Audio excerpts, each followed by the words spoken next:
Zee 24 तास एक पाऊल पुढे। शाळा महाविद्यालयांचे निकाल लागले की लगबग सुरू होते ती प्रवेशासाठी आवश्यक असलेली कागदपत्र जमा करण्याची।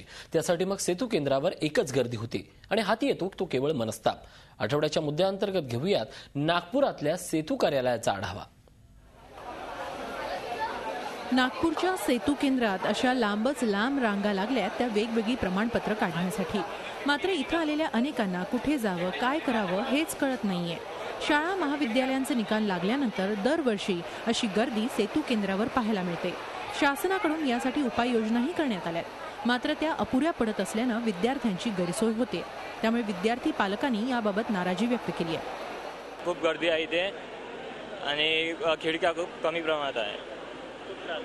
खूप त्रास म्हणजे सोय नाही आहे बरोबर, अजून वेटिंगवर खूप थांबा लागते। मी डोमेसाईल काढायला आली आहे आणि इकडे पुष्कळ रांगेत राहावं लागतं आहे, म्हणजे 2-2.5 तासापासून आम्ही लोक आहे इकडे।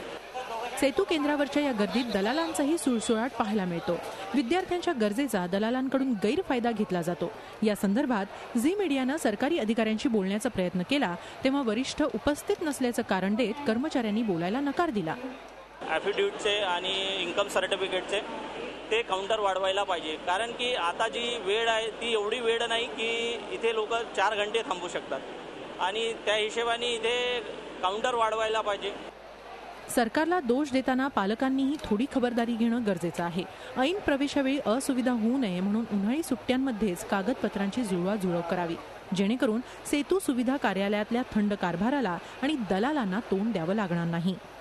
अखिलेश हळवेसह bureau report, Zee media, Nagpur. Zee 24 तास एक पाऊल पुढे।